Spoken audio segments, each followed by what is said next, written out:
Know that 4 Army people to 1 Marine die every day in Afghanistan. Hi, my name is Gutierrez. Today, I would like to talk to you about not dreaded things like death, but funny things that happen in the armed services. Today, I would like to talk to you about the verbiage that Army, Marines, Navy, and Air Force use. I have done extensive research and lived in the Marine Corps for 20 years, so I think I have plenty of information to give you. According to Gunny Emery of the History Channel, verbiage in the armed forces is very unique. Let us start with the very first one. Every morning you get up, and the first thing you do is, in your personal home, you go to a bathroom. Well, in the Marine Corps or in the Army, you do not go to the bathroom. You go to a latrine or a head. In the Army, it is called a latrine. In the Marine Corps, it is called a head. When you're in the head or latrine, you do not, the first thing that you do is you shit, shower, and shave. It should take you no more than 2 minutes to do all of this. You do your business not in a toilet, but in a shitter. These are verbiages that are used for a bathroom in our civilian part of the world. Another thing is, for a Marine, why is a Marine called a jarhead? Well, a Marine Corps is called a jarhead. A Marine is called a jarhead because of his hairstyle.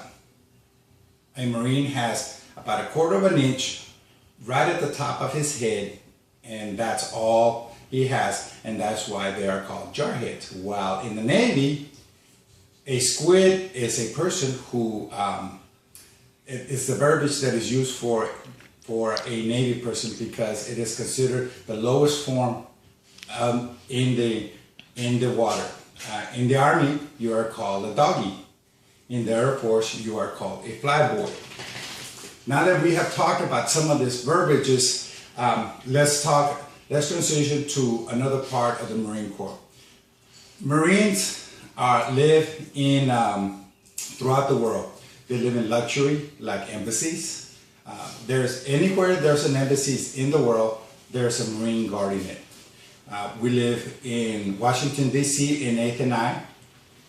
We have beautiful accommodations in a ship. We live on a 3-foot by 8-foot cot.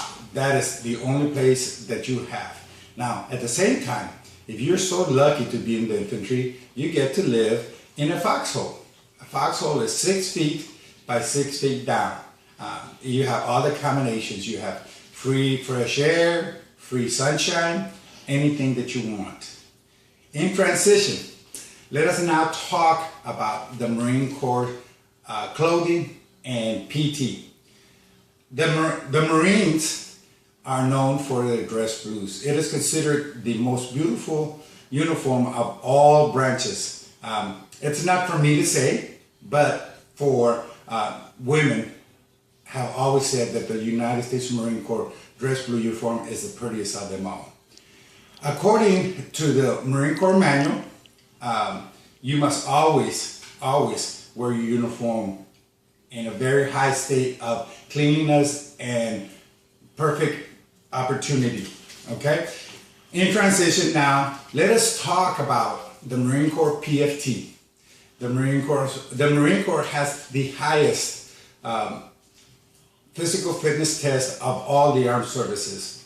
To get 100 points for a PFT, you have to run 3 miles in 18 minutes. That means you have to run a 3-minute mile. Second, you have to do 20 pull-ups. And on top of that, you have to do 80 sit-ups in under 2 minutes. This is according to the Marine Corps PFT. Okay? We must also remember that Marines go on long walks. A McCrest, that is every 6 months a Marine must take a 25-mile walk. That's a 26.5 mile walk. That's the same as a marathon.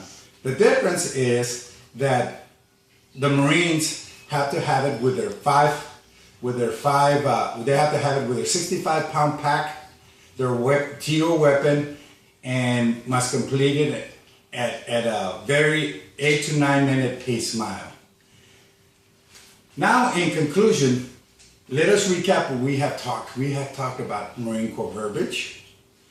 We have also talked about where Marines live. We have also talked about the Marine Corps physical fitness test. I hope you enjoyed some of the things that I have brought to you.